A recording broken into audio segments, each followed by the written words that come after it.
Hello gorgeous people, I hope this message finds you well. Welcome to Unfold and Heal, I'm Jordan. If you've been here before, welcome back guys. I've also noticed some new subscribers, it's lovely to have you. And anyone new here, welcome, this is a safe place. To everyone spending your time on this channel, thanks so much for being here. I hope you find something that inspires you on your journey of healing or reassures you that you're not alone in your experiences. Because so many people go through similar things to you. So don't be shy to comment below guys. Share your story, share your opinions, because something that you might be going through now or something that you've grown through, someone else might be experiencing the same thing and they might learn from it. Also, to help this channel grow, to find others that may benefit from something in this space, please don't forget to like and subscribe and share if you feel called to. Okay, let's get into today's message. Today we're going to talk about why self-compassion isn't weakness. So often we hear about showing compassion to others, and some people find it easy to do that. But what's unfortunate is that they don't find it as easy showing compassion to themselves. My question to you today is, are you showing compassion to yourself? Because the truth is, it's not always as straightforward as it seems. Self-compassion isn't about making excuses for our mistakes or lowering our standards. What it's about is remembering that you're human. And being human means sometimes we stumble, sometimes we break, and sometimes you just need a softer place to land. Think about it this way. When a close friend is hurting, you don't usually respond with criticism or impatience. You respond with care, with understanding and gentleness. So why is it when we are going through our own challenges, we have this voice that is much harsher? Self-compassion is about giving yourself permission to be both a work in progress and worthy of love at the same time.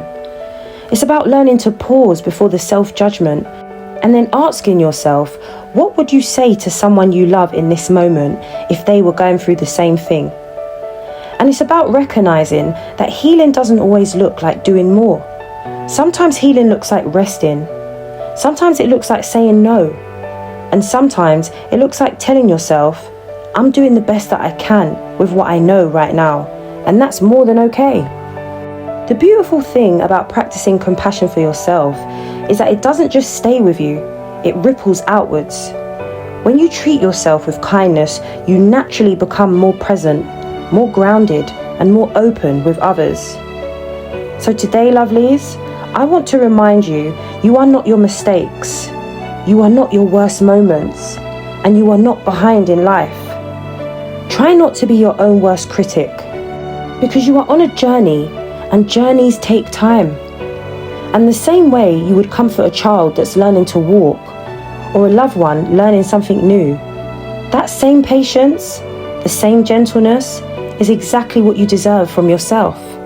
Because compassion for self is definitely not weakness.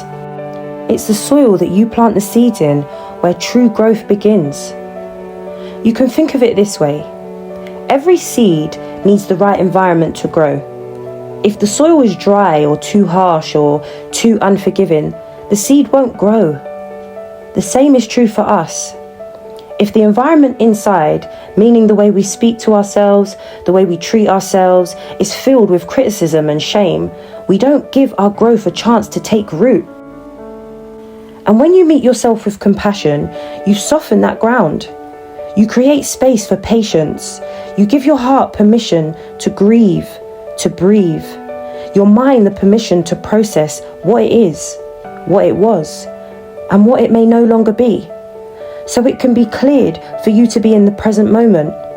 And that kind of environment, the seeds of healing, courage, and self-belief can begin to push through, even after seasons of darkness. Know that by showing yourself compassion, the light will come. Because no flower blooms by force. No tree grows overnight.